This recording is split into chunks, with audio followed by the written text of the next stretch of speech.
Hello and welcome to Facilitating on Purpose, the space where we talk about designing and facilitating learning. I am your host, Beth Cougler Blom. Thank you so much for being here. In this episode, I am doing something a little bit different. I have asked a colleague of mine in the field, Joseph Diaz, to come and interview me and ask me about my upcoming book, which is called Everyday Acts of Facilitation. This is actually going to be my second book in the field of workshop design and facilitation. Some of you might know that I wrote a book called Design to Engage a few years ago, and I'm so excited to be able to present this book to you. It will not quite be ready when this episode comes out, but I hope this episode piques your interest and you will go to my website and sign up, and I will notify you when it is available. It should be available sometime in March or perhaps in April of 2026.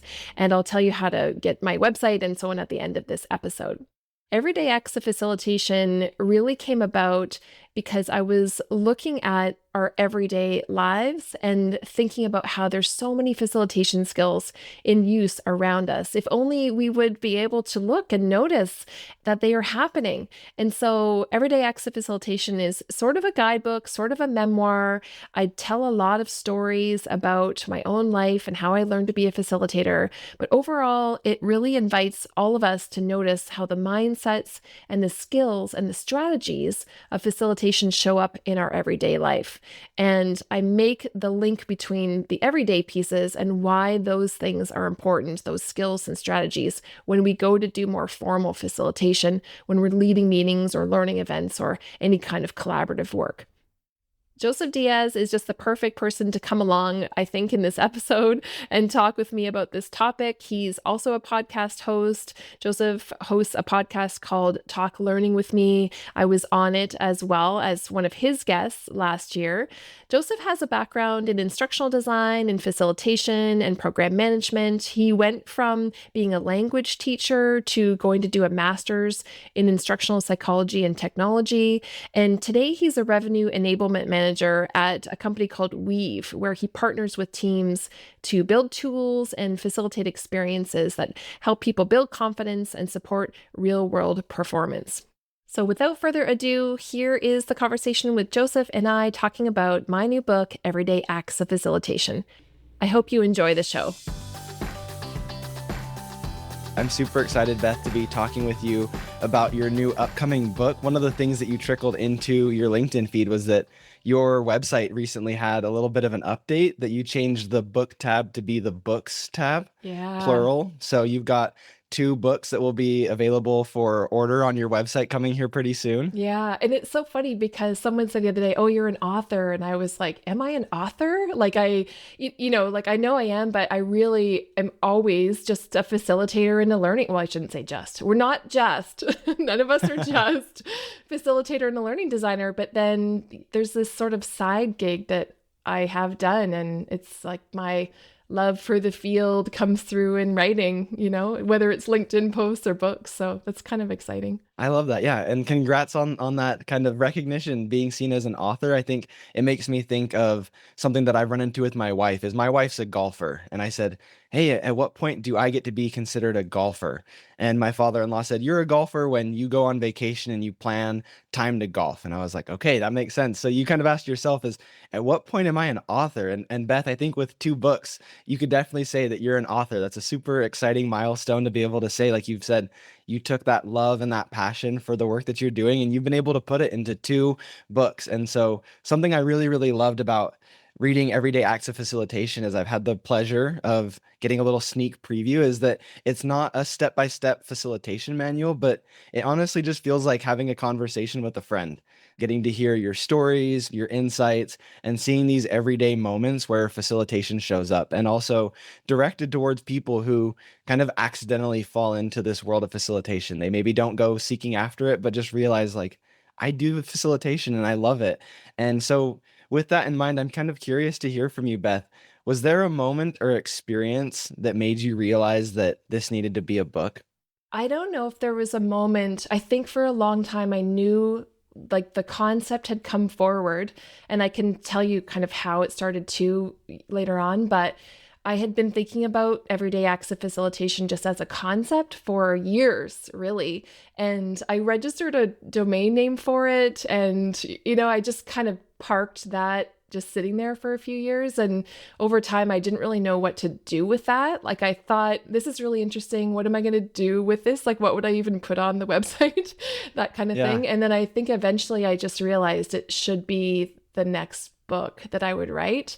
And I didn't really know how to approach it when I started. I sort of like quote unquote struggled for a while going, well, how would I even write about this? And what's the whole, like, what would the approach look like? And eventually I hired a book coach who kind of helped me with that. But yeah, it was kind of years in the making. It's hard to think about a moment, but definitely something I thought about for a long time before I decided to do it. That's really cool. It sounds like over the years there was a seed, and then you planted that seed in the form of that domain that you said, this is an idea.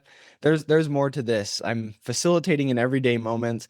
I don't know what I'm going to do with it. I'm just going to set this over here. And then as the time went on, you wrote Design to Engage. As you grew your practice, it came to fruition. Was there definitely is more to this idea, it sounds like. Yeah, I think I probably did I come up with it after Design to Engage? Maybe it was before. Yeah, because I wrote Design to Engage during 2019. And I think I had the idea for this in 2018, the concept. So it kind of did come before. So it shows you how long ideas can just kind of sit around sometimes before you decide to do something about them. Yeah, absolutely. And I love that you were able to kind of let that sit, let it ruminate and or not ruminate, but just kind of let it develop and let it process and become more of an idea.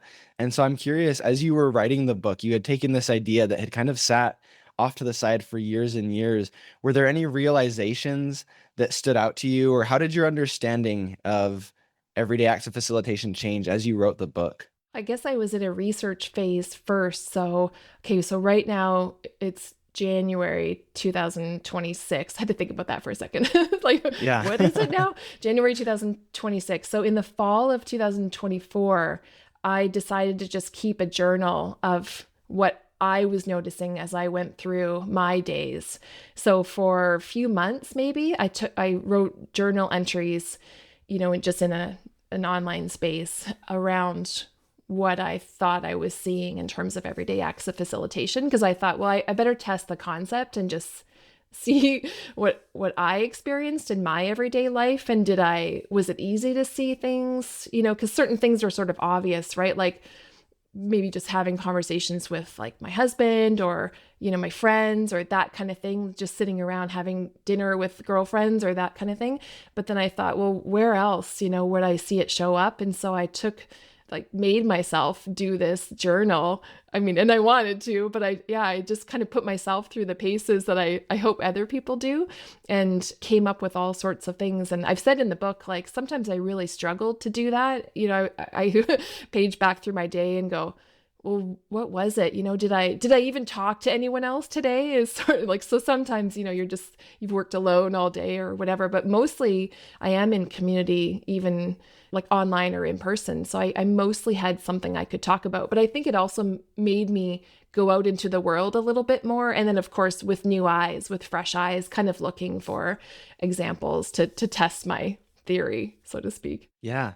That's super cool. And I love that research phase kind of started with the personal journal. It wasn't necessarily deep diving into academic research. And I think that really comes across in the way that the book reads, is those stories that you journaled, those moments that you looked for and noticed and were able to find, those come across really clearly as, wow, that was a moment that I might not have realized was facilitation. I didn't know that I was applying these skills that I'd been spending years and years on. But when you really look for it, those moments are hidden in the everyday moments of everyday life with friends, with family, with neighbors, with strangers. And so I love that was kind of the start of your research, was this personal journal of challenging yourself. How can I find everyday acts of facilitation to even stress test this idea of, is this something I'm just kind of feeling and observing, or do these moments really exist in the wild? Yeah. And do they exist, but where do they not exist where they could as well? Because, anyone that's learned a little bit about facilitation or has done it for a long time, like we know we learn just as much through ineffective examples, so to Hmm. speak, as we do through effective examples, so you see something going on out there in your daily life and you think, oh wow, that could have happened so differently if only someone had Yeah, yeah. had some of the micro skills of facilitation. Yeah, there are opportunities where, of course, not everybody has learned the things that we have in our field, right? These communication skills at heart. And we can't fault people for that. I mean, we're all on our own journey to learn how to communicate with each other. It's like very clear, right? Walking around in the world that that's the case. So what are the opportunities that I could address?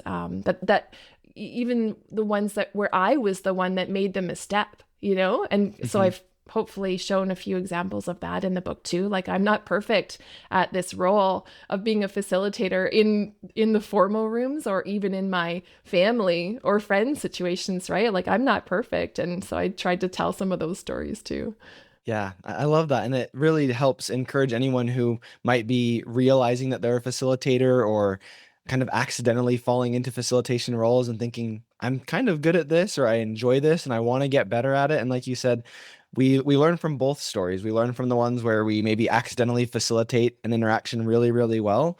And then there are the bad examples too, where we just stumble and blunder horribly, but we also realize, wow, if I would have applied some principles of facilitation, I could have had a better experience. Or I was at a moment where somebody else was facilitating, and if they had those skills, just a little bit more practice, like that interaction could have gone very differently. So very fun to see how accidental facilitators too, not people who do it by trade, but people who just work at facilitating moments and experiences and learning are able to intentionally get better at that. Yeah. And I think that was part of my journey too, especially when I worked with the book coach, because she really helped me see who the audiences were for the book. And I think originally I thought, well, I'll do this for more experienced or advanced facilitators, those of us who, maybe you read Design to Engage, first, or you've been doing this for a while and you have a lot of the quote unquote basics. But she really helped me realize that the book was probably better pitched to the accidental facilitator,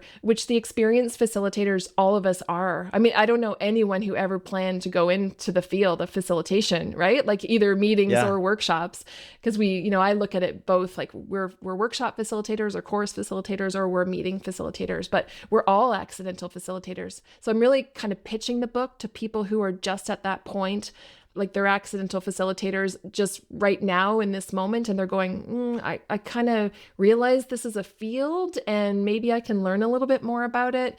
And my premise is that a lot of people will say, well, what course should I take to learn about facilitation or courses? And I say, I want everyone to take courses in facilitation because I have, and they've been transformational for me. But really, this is a way to start as well, to just look around and notice more about what's going on in your everyday life and look for the skills of facilitation being practiced or not. So it's kind of, I think it's a book for everybody because there's always something that all of us can learn. But I really thought, okay, let's try to get folks when they're realizing it's a thing, and then see if I can just help them elevate that beginning of the journey a little bit more. Yeah, and like you said, experienced facilitators can still benefit because we all can learn from those everyday moments. We can all tap into that informal learning of just realizing where we facilitate without noticing. But it really benefits those people that are just finding the field and just stumbling into, do I want to do more of this? Do I really love this? Do I want to get good at this? To be able to say, well, before you go invest in a bunch of courses and trainings and formal knowledge, look at all of the informal opportunities that you have that can really help you explore that even just a little bit deeper before you take the full plunge. Kind of wade into the kiddie pool first, see how you like it before you go all in. Yeah, yeah. I think there was a third group too that we talked about. So for people out there who are listening and they never would say I'm a facilitator, there's all sorts of folks like that where I call them occasional facilitators. They're people who might do facilitation or training or whatever they call it in their role. And maybe you started out this way too, Joseph, like somebody asked you to do some training and then you kind of did it as part of your role, but you weren't ever called a facilitator. So those occasional facilitators, I think the book's for them as well, because they might just be, they're sales associates or they're, I don't know, engineers or whoever, like, Yeah. people like that have to lead meetings in their workplace, but they're in some other discipline or some other field. So it's elevating hopefully for those folks as well. Yeah, I love that. And this is the perfect topic, kind of mentioning those buckets that you've got your occasional facilitators, your emerging facilitators, and some of the seasoned people as well who have maybe been doing this for years and years. And prior to recording, you and I had reached out on social media, on LinkedIn, and said, what questions do you have? And one thing that stood out to me was somebody actually asked, like, who is this book really for? And not just a demographic, but is there a person or an identity of someone that you envision if they were to walk into a store and pick up a copy of Everyday Acts of Facilitation? Do you by chance have kind of a person in mind or a persona of who you see being the person that picks up Everyday Acts of Facilitation and says, this book's for me? Yeah. Well, first of all, it'd be lovely if it actually was in stores. I Yeah. mean, it's so funny because, it's such a niche field that it's really tough to get these kind of books in physical bookstores. So that would be amazing, right? That if it ever were. Yeah. But I put together, yeah, who are these people and what are they all about? But I probably came down to, I don't have it in front of me, but often I think there's people out there, and I include myself as one of them, that I'm a bit of a searcher and I love to learn. There's a reason why we find this field. I think we often are people that love to learn and we love to grow, and we're always trying to do something a little bit better than we did before.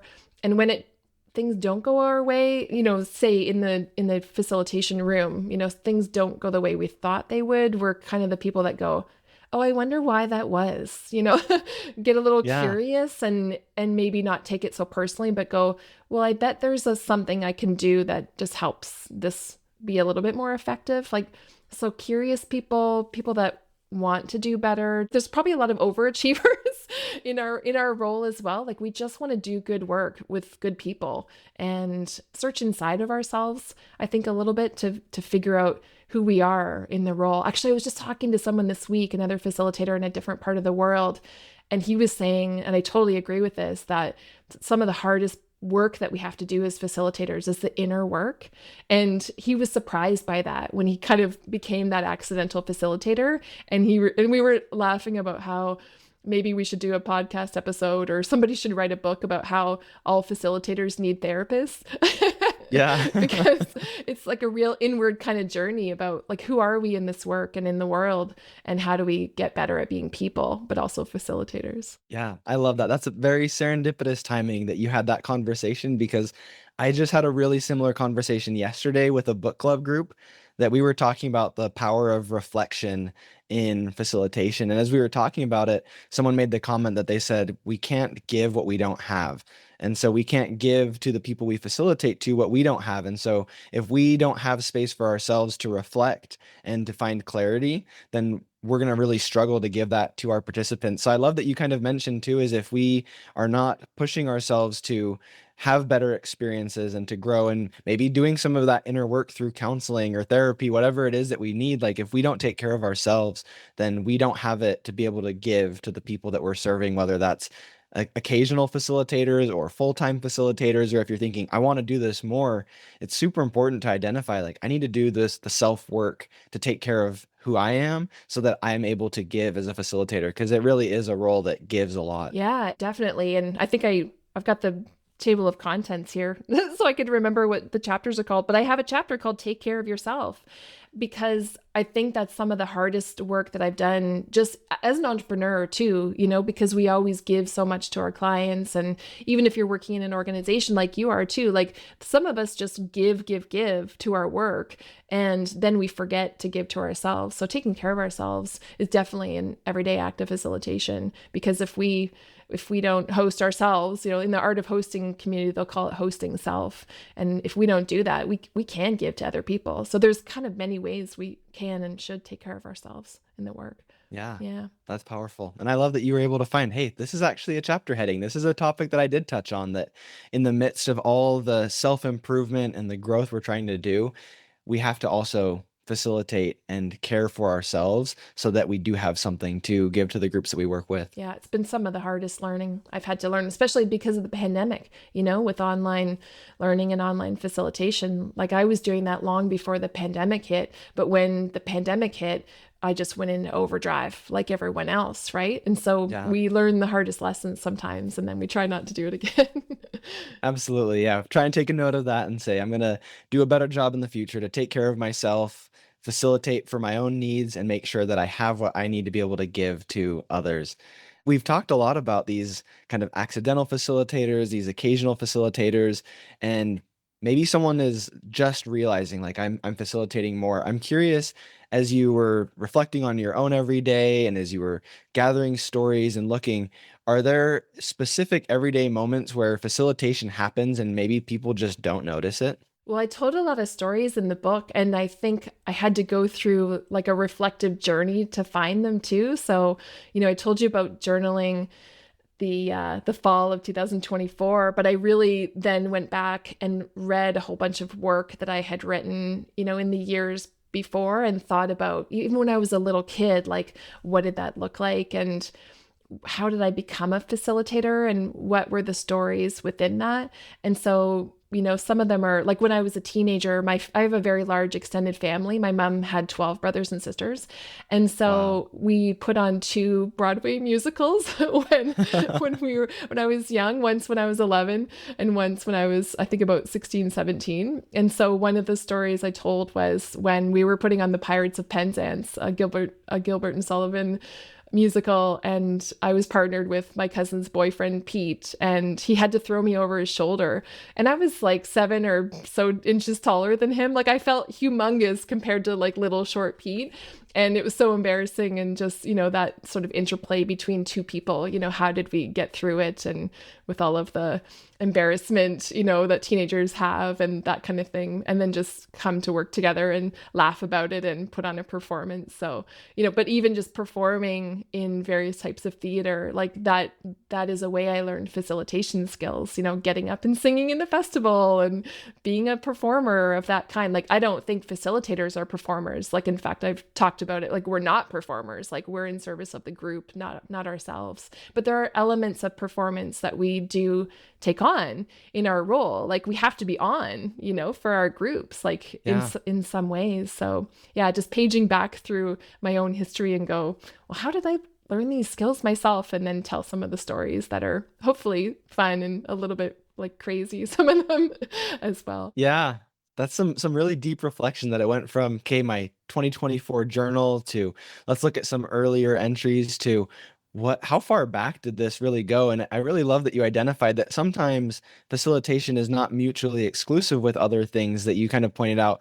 Facilitation is not always performing, but sometimes performing is facilitation.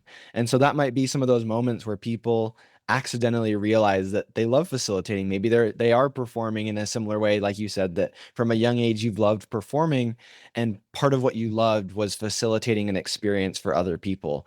And that's where some of that starts to translate of, I didn't realize I was facilitating until I looked back and realized that those moments where I put on a show for the neighborhood, or I planned a party for my family, and the get together and what I facilitated was just so wholesome and brought me so much joy, you start thinking, maybe I do like the facilitation side as well. It's not just the performing or just the planning and organizing, but it doesn't always go both ways. Is that right? Yeah. Yeah. And there are pieces in there that I feel like I should say too, because there's lots of different types of facilitators. And I also do not seek the spotlight. And I've talked about that as well. Like, in fact, I'm like shy in so many ways. Someone said the other day they're an extroverted introvert. And I thought, yeah, I'm kind of, I've always thought I'm kind of the same as well.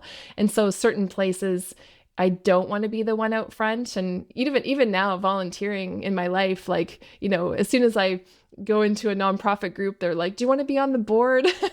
And then you got to stand in front of the group and, lead the meeting and all that. And I'm like, no, I really don't, because I do that so much in my facilitation work. But when I mentioned my family putting on musicals, the first one we did was The Sound of Music. And I didn't get picked to be one of the Von Trapp children, if anyone knows the musical, because I was kind of a shy kid. So at 11, like I just didn't have what it took to be one of the kids, right? So I was just in the chorus, but that's sort of maybe a through line of Like there are times when I'm really fine with being the one out front. And then there are definitely times when I'm a little shy to do so. But yet I can still do this work as a professional. So we don't all have to be like this gregarious extrovert out there. And people get to search themselves and kind of tell themselves a different story, I think, sometimes, to say, oh, even if you're shy or you're reserved, you can still do this work if you want to do it. And I hope I've been able to give that message in the book. Absolutely. And I love that the empowering language of it's okay to be introverted or extroverted, and you can still facilitate. It's not about necessarily taking up space or being the face of something, but just being okay with the ownership of facilitating. And so maybe that does require getting up in front of a group sometimes, but I think there are also different styles to facilitation. And so I think that that's something you show very well through your personal stories and through interviews with different guests you've had on your podcast, and just your experiences kind of show that there's a spectrum. It's not like there's one certain type of facilitator that somebody has to be. You can be a more introverted facilitator, but still use skills to create great experiences for people. Yeah, absolutely. And that's the beauty of co-facilitation, which I didn't talk too much about in the book, but just in life, I think a lot of us like co-facilitating because we are different people. Like if you and I facilitated together, there might be some people that really gravitate towards you, Joseph, right? Because, they just like your style for whatever reason. And I might even grate on people, right? I mean, you hope like you wouldn't, right. But there are reasons why we need all sorts of people doing this work. Absolutely. Yeah, that's a great point. And that makes me just think, even this last week, I started facilitating a new hire training that I was so nervous to get into, because I just thought, what if I'm not the person for this training? Like you said, what if people don't jive with my energy or the way that I teach? And the first session I had, I was so nervous, sweating buckets going into it. And at the end, we had made a bunch of jokes and connections about movies that we liked together and different sports and experiences. And we got to the end of the conversation, and one of the participants said, "I'm so glad that you had this training, because that was so fun." And it made me realize was sometimes we maybe scare ourselves out of thinking we're capable because we worry, like you said, maybe I'm not the person for this. Maybe the participants won't connect with me. And when we can push through that discomfort and just do our best and show up and facilitate, sometimes not only are we the right person, but people love it. And it ends up being a really great experience for everyone. Yeah. And you were sharing with me, it's a new job for you. And the person had been there for a while in the previous role, or in the same role, but the previous person to you.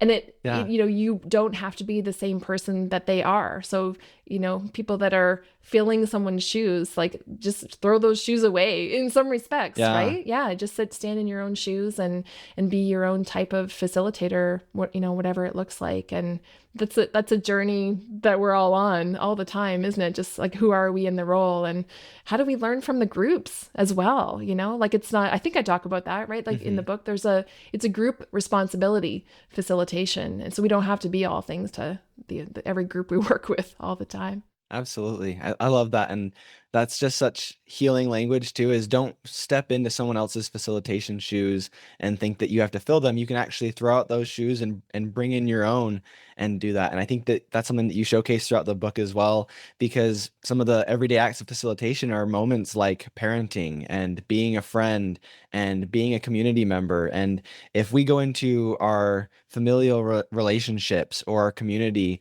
and we are constantly putting this pressure on ourselves to fill somebody else's shoes, that's going to be really overwhelming, as opposed to just looking at the facilitation in those moments and saying, I don't need to worry about how somebody else manages this relationship or how somebody else contributes to this community. I'm going to bring my own facilitation shoes instead of worrying about filling somebody else's. Yeah. I think as a parent, I mean, it's neat that you brought it up, because some of those parenting moments, like whose shoes am I trying to fill, right? Like no one in particular. Well, maybe my mom's shoes, like in a way, like we learn how to parent maybe from our parents. So, we try to be the best parent we can be.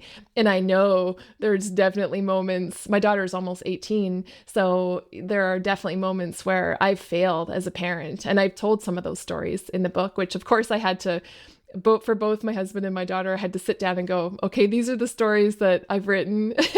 And are you okay with me putting, these things in the book, and just tell them the exact language? Because it's a personal thing, but that's where my facilitation skills have shown up or not, Like sometimes our family members do not want to be facilitated because they know we're trying to do it, right? They can kind of sniff it Yeah. out or something. And so it doesn't always work. And I can't be the perfect parent, but that's just real life as well. Yeah, I love that. And that definitely was one of my favorite parts. Reading the book was just the reality of those stories, is realizing that facilitation shows up beyond the meetings and the trainings and the workshops, but like those moments that you share that you have with your daughter, with your partner, and seeing, wow, we show up as facilitators in so many different ways. And so I'm sure as you were going through your journal and your previous stories, there was just so much that you had organized. And I'm curious to hear about kind of the cutting room floor of what didn't make it into the book. Were there any moments where you were looking at, okay, what's going into the book and what stories maybe don't quite make the cut? Were there any that you kind of cut that you wish would have made it in, or?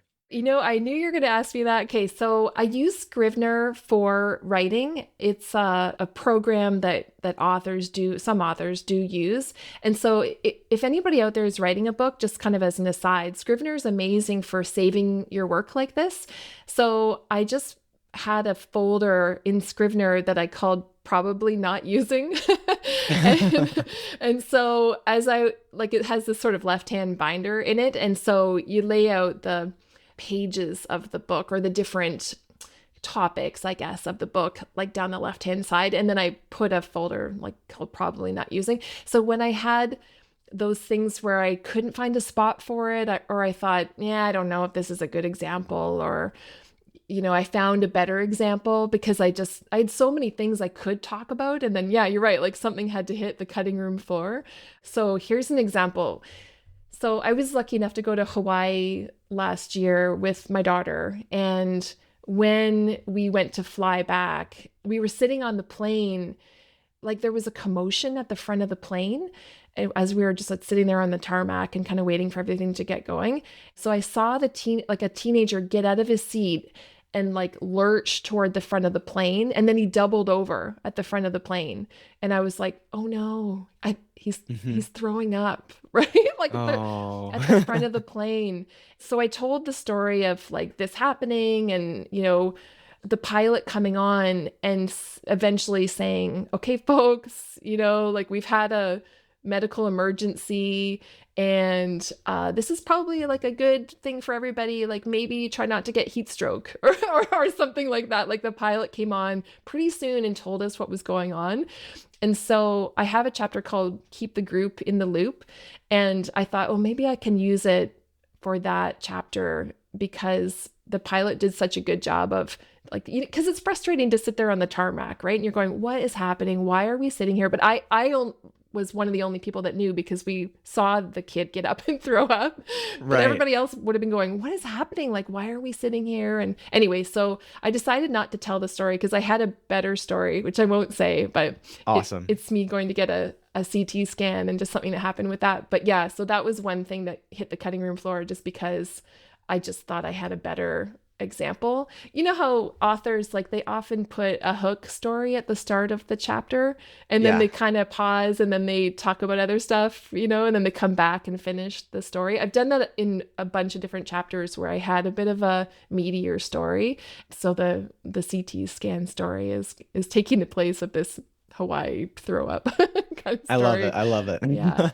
So to those listening, if they go grab the book, they're not going to run into a story of someone getting sick on a plane, but there's an even better, even meatier story that still teaches that principle of keeping the group in the loop and the value of that in facilitation. Yeah, yeah. And so for I think almost every chapter, I tried to say, okay, here's the everyday thing, whatever the thing is that I was part of or heard about or whatever. And then I make comparisons to what that means for us in the more formal facilitated meeting or workshop, and like why are these skills or these mindsets or strategies, why are they important? So every chapter I kind of go back and forth between the daily thing or the ordinary life thing, and then the facilitation formal event or whatever it is, and try to make those connections for folks to help them watch out for the things happening in their daily life. Yeah, why they're important. Yeah, kind of a balancing act, going back and forth and helping draw those connections between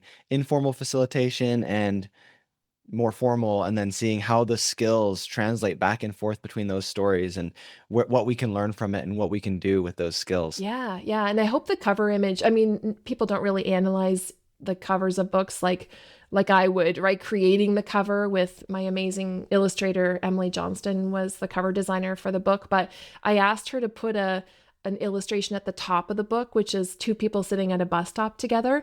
And when you see the cover, like there's a line that sort of like wends its way behind the title, and it goes down to an illustration at the bottom, which is a facilitator like standing with a little group of people. So I tried to use the book cover to give that impression that the bus stop is obviously the daily life, and then the more formal facilitation situation is down at the bottom, and kind of like the thread that connects it. So I don't know. I was pleased with what she did because it was an idea that came to me. And then, of course, I'm no drawer, but Emily is. So she just was able to depict this concept of this comparison between the two worlds really well. Yeah, I love that. And thank you so much for giving such deep context to the cover, because I think sometimes we maybe hesitate to judge a book by its cover because of that old adage, right? Is don't judge a book by its cover. But in this case, you were so intentional about the visual imagery on the front of the book and what it represents. And so I think it's important that even though we don't want to maybe judge a book by its cover, that it's okay to look at what's the imagery, what's the message here, and what's the story that we're trying to get from the cover to hook us into the rest of the book, as you were so intentional with your designer and coming up with that visual. Yeah, yeah. I hope it speaks to people. I mean, you're right. Like people do judge a book by its cover. I hope it looks like a cover that says it's a book that people do want to read. I mean, when I wrote Design to Engage, I spent a lot of time thinking about the cover too, and analyzing book covers and like what makes us pick up a cover, or what does a cover say about what's inside the book. And you mentioned the word academic before. Like I've never seen myself as an academic, even though I've worked in and around academia like for most of my career, with folks, and did a graduate degree and that kind of thing. But I really just see myself as more of a practice-based person. And so I never wanted to write books that were just full of just theory and like boring, dry things.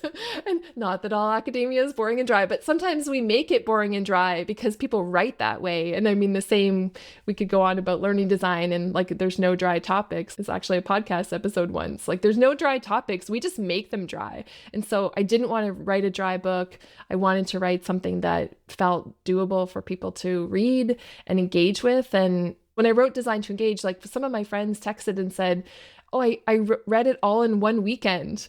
And I'm like, really? Wow. Like it's basically a textbook in workshop design and facilitation, right? That book, Design to Engage. So for me, it was the ultimate compliment because I had written it so that people were engaged in it and they wanted to keep reading it. Not, oh my gosh, this is so boring. I can't get through, even one chapter. I think I did the same, maybe even more so with this book because it's so story-based. Absolutely. I can attest to that, having read both books. That I don't know if I can say I read it in a single day or in 2 days, but I remember reading it for our book club, and it never felt like I was reading a textbook. Design to Engage, I read through, and I was just loved the stories, and I can definitely see that. I think there are more of those stories and more of those just moments that it kind of just reads like a fun story, but then with those clear lessons, those clear action items of, is this something that you like doing? Well, here's how you can apply it, and helping make those ties from everyday facilitation, the bus stop moment, to the facilitating with a group. I think that those ties are really helpful and really empowering to see, yes, I do like this and I do want to get better at this, and I'm going to be intentional about leveraging those moments to improve my facilitation. Yeah, that's good. I'm glad you felt that way. And that's always the biggest compliment, right? When people just out of the blue say that something worked for them, whether it's a course we've designed and facilitated or a meeting or a book, right? So that's really nice. I guess I do want to mention too, it's called Everyday Acts of Facilitation, and I have my own everyday, and I've been pretty clear, I hope, in the beginning of the book and maybe throughout, that my everyday is not everyone's everyday. I'm very well aware of that, and kind of, situated myself. Like I'm a white middle-aged woman living on the west coast of Canada. and so I have my own situation here, and so does everyone around the world. And so I hope that there's always like the biggest fears you have about writing a book and putting it out in the world. And I think that's one of them, that people will go, oh, well, she has privilege that we don't have. And I've said that, like, I know I do. I'm very grateful for, the life I've been given so far. But I hope I've also done a good job of saying, wherever you are and whatever your circumstance is in the world, you can do this work and you can learn from whatever your everyday looks like, no matter what the situation is, to find the skills and strategies that will help you become a facilitator. So yeah, there's a piece in there just like worrisome about, me just being part of a diverse world and I'm only one voice in it. But I think that's probably the approach I bring to my facilitation as well. Like, I don't know everything. I never will. So all of the other folks out there who are different and look different and are different from me have to write their own books, and I want to read them too. So there's a lot in there, but that's just some of my thinking around it. Yeah, I love all of those thoughts. And I would say there's definitely that fear anytime we put anything out into the world. And having read your work, I think that is something that is so clear, your intentionality about being inclusive and being accessible and just acknowledging those differences.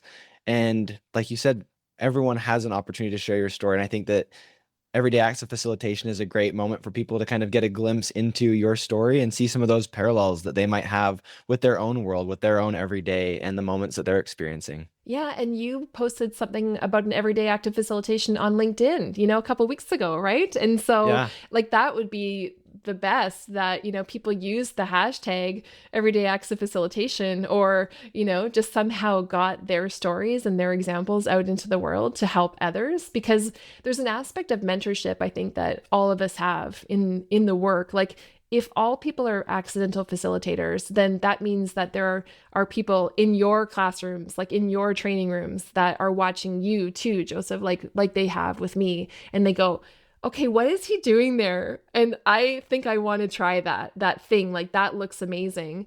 And so there's sort of this mentorship piece that everybody should recognize, that they also, well, mentorship and modelship, I don't know, I'm making up words, but like that we're all modeling facilitation skills or not. And we all have different types of work and lives in which to do it for others. Yeah. Yeah. I love that. I'm going to need to go back to my old LinkedIn post and go edit it so I can add that hashtag. Yeah. And I would Add it be a in. huge fan to see that become a viral trend, that we start seeing that pop up around our network, is the hashtag everyday acts of facilitation. And yeah, that would be quite the hashtag to be able to look at and just see moments from around the world of different people's lenses and perspectives. And there are just so many fun moments that, like you said, we don't realize it until we reflect and go, wow, I totally facilitated there. And I leveraged my skills that I've been working on to create a safer environment or to create more engagement. And I did that with my family, or I did that with my neighbors. And so those moments are just so much fun. Yeah, I think it's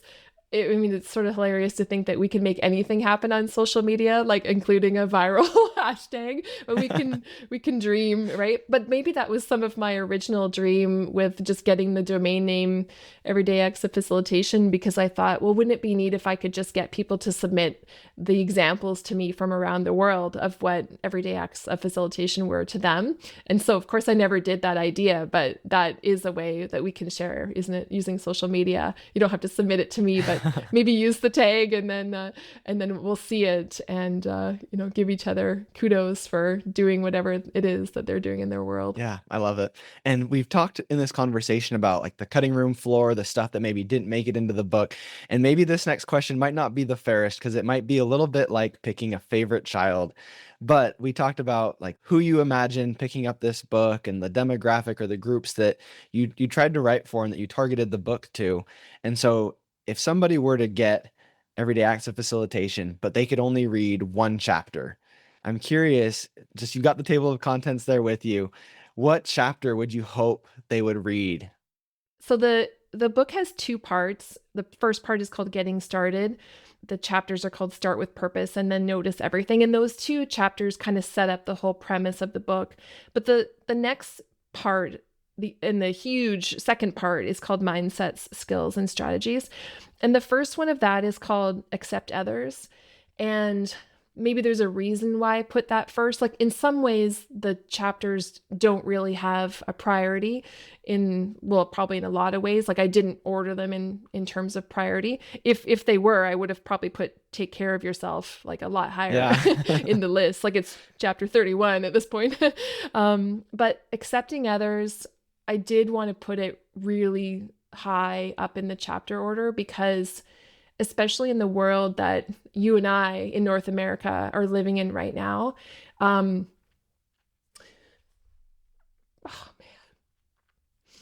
that's tough. Yeah. There's so much going on.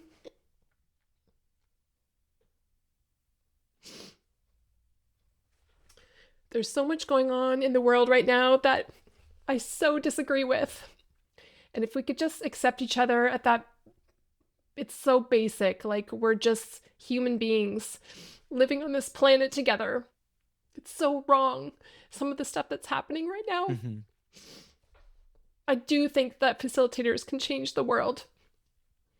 Like what we know in our field, so many of us are just doing such wonderful work to accept others, however they show up, like in their world, in their workplaces, in our rooms, virtual and otherwise. Like actually when I worked with the book coach, she was like, oh, so you're trying to teach everyone facilitation skills, like everyone walking around there in the world. And I'm like, oh no, it's actually for people that want to feel like they're just realizing facilitation is the thing. But in some ways, and I think I do say, I don't have the back cover copy in front of me, but I do think like I don't know, it sounds so like self-serving. If everyone read the book, Yeah. maybe the world would be a different place. Or books like this, right? Mm-hmm. Or thought things like this. Man, I'm like crying through this whole thing. I feel so strongly about a lot of these things that, yeah, in some ways I just had to write a book to help us all out there, and especially the people that aren't facilitators in some ways, learn the skills that we have. So they, everyone else is like a terrible target market. All of the people in all of the world, especially people who don't accept others, should read this book. But, that's like really high-minded of me, but I don't know. Yeah. Long story to say, that probably is the place where we should all start. I love it. And in choosing a favorite chapter, which probably about as hard as picking a favorite kid, which I know is impossible work to do. And like you said, there's so many chapters and they're all great for their own reasons, but you really honed in on kind of what I wanted to wrap with was, if someone reads the book and just applies one idea consistently, what idea would you hope that would be? And you already started speaking to this, is that facilitation really can change the world, and intentional efforts to improve our facilitation can really change our world and the world of those that we interact with, and can inspire others to change the way that they show up, change the way that they facilitate. And so I want to just give you that question just to make sure that I'm not recapping or summarizing in any way that doesn't reflect your beliefs. But if someone were to read the book and just take one thing away with them, what would you hope that would be? I think it's the noticing piece. That's the chapter 2. Well, I guess start with purpose and notice everything as the first 2 chapters. So when we notice more things than we did before, things can change and we can do better, and we can ask more questions and learn and then share, So it is self-awareness, I guess. The whole thing is about self-awareness, isn't it? Like I laughed before about we all need a therapist. But when we notice things about the world around us and about ourselves and how we interact with it, like that's, where it all starts. So yeah, I love that. Those are pivotal. The first 3 chapters, can get us a lot of places. So maybe everyone should read the whole thing. I agree But wholeheartedly. just read the first 3 for sure. I love it. And I think if anyone gets the book and reads those first 3 chapters, that clarity that comes with starting with purpose and noticing things, that intentionality is just such a deep, deep message that then spreads beyond just the work that we do, but it shows up in how we interact with everyone around us. And so I can say I highly encourage anybody who's listening to make sure you go check out the website and get a copy of the book and give it a read, because it's powerful. And so for people who have listened to this conversation and are thinking, man, I need to get my hands on this book, Beth, where can people do that? Well, they can go to everydayactsofacilitation.ca or .com, and that will lead them to my website. They should be able to get it at online bookstores around the world, and maybe even a physical bookstore, but definitely online bookstores. And they can always reach out to me through social media if they're having trouble finding it. Fantastic.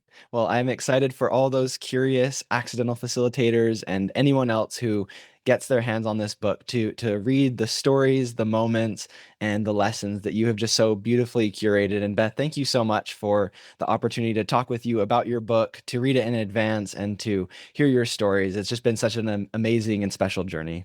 Thank you so much, Joseph. And thanks for coming along and doing this with me. When I was thinking about who I could ask to do this, you were so high on the list. And I just have always appreciated learning from you. You know, you interviewed me on your podcast. I've listened to your other podcast episodes that you've done. You're such a conscientious facilitator in terms of the hosting of your podcast. I know you're a great facilitator in the room, although I've never seen that side of you.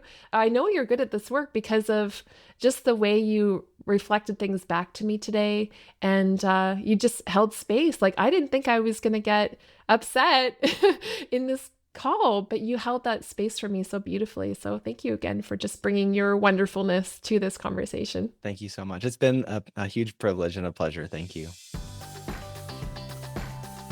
Well, wow. I was so happy with this conversation with Joseph. He was such a conscientious and wonderful host of this conversation, and I appreciated all of his questions, including the one that he did not realize was going to break me wide open and cause me to think about some of the ills that are going on in this world right now, and think about the power that we facilitators have in these times, in these moments. And I said right after I started to cry in the episode to Joseph, like, I have to leave this in the episode, because actually when you read the book, you are going to see I talked about how we have to be okay with our emotions in facilitation, in life. And as an emotional person, that is something that I tell the story of, and I did not plan for it to happen in this episode, but it did, because that's real life. That's me coming to you as a human person, as a feeling person, and as a human and feeling facilitator